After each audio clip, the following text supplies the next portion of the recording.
Bonjour, je m'appelle Émilie Poins, je suis élève à Inéopole Formation, située à Bryns, dans le Tarn.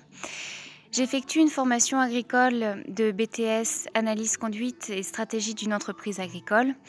Et cette formation est orientée en agriculture biologique. Ça a été donc le choix de cette formation-là. Mon projet de stage, c'était de réaliser un stage en médiation animale et de découvrir un public porteur de handicap. Je suis donc partie en stage en Angleterre, plus précisément à Sidmouth, situé dans le sud-ouest, sur le littoral.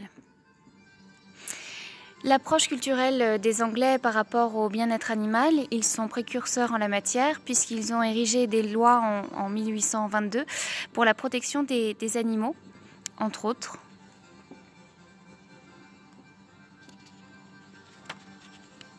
Alors je vous présente l'association Donkey Sanctuary. Elle a été créée en 1969 par le docteur Madame Elisabeth Svensson.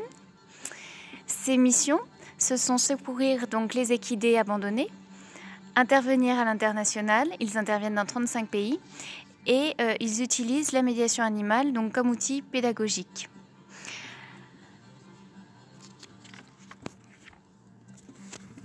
En 2016, donc, l'association a recueilli 43 millions d'euros grâce à des donations et des héritages principalement. Et ils ont également recueilli 7000 équidés et ils ont adopté 1800 équidés. Donc l'association, comme je vous l'ai dit, recueille des animaux effectivement maltraités. Donc ils voient des animaux arriver dans un état d'épuisement et cela peut prendre beaucoup de temps à procurer les soins aux animaux. Concernant leurs actions à l'international, donc ils procurent des soins aux équidés et ils sensibilisent les populations à l'importance du bien-être animal, puisque effectivement l'animal va être leur outil pour leur permettre d'aller chercher par exemple de l'eau, des denrées, puisqu'ils parcourent plusieurs kilomètres. Alors, la médiation animale, c'est donc en fait l'utilisation des animaux comme des médiateurs pour créer une interaction entre deux personnes et donc faciliter la communication.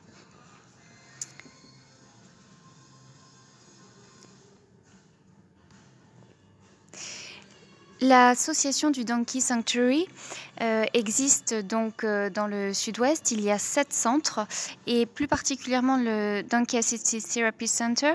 Il y a 12 employés. 30 volontaires, 25 ânes et ils rencontrent par an 20 écoles et des maisons de retraite.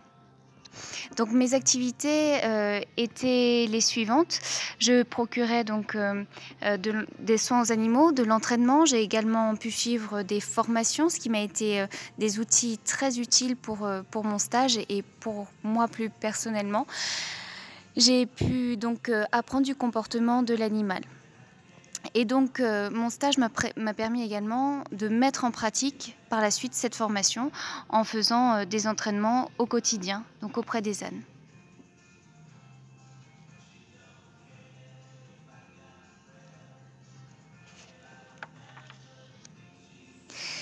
Pour pouvoir aller rencontrer les personnes en maison de retraite avec un âne, il faut donc entraîner l'âne à pénétrer dans des lieux publics avec différents obstacles, d'où l'intérêt des entraînements avec l'âne. Donc les soins procurés aux ânes sont assez conséquents. Effectivement, comme je vous le disais, des ânes donc maltraités sont recueillis et donc ils leur procurent différents soins appropriés en fonction des pathologies de chacun et également des bandages sont pratiqués. Donc mes activités en médiation animale, c'était donc la visite dans les maisons de retraite et également où il me fallait assurer la sécurité des enfants lorsque les écoles venaient au centre. Durant mon temps libre, j'ai eu la chance de pouvoir rencontrer sur mon lieu de stage Vicky, donc une collègue avec qui j'ai très bien sympathisé. Et donc par la suite, je suis allée passer du temps libre des week-ends donc avec elle et son mari dans le Dartmoor. Et puis, au sein de ma famille d'accueil, j'ai eu l'occasion de passer des soirées jeux de société. Je suis également partie visiter la capitale, donc Londres, avec le Muséum d'histoire naturelle, les pubs bien évidemment.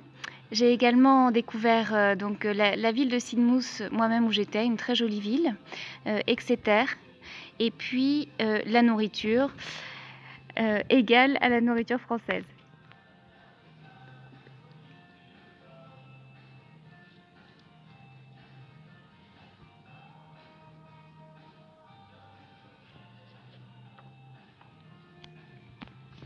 Un de mes grands plaisirs fut de prendre mes jambes et de partir marcher pour découvrir voilà, ce littoral absolument magnifique.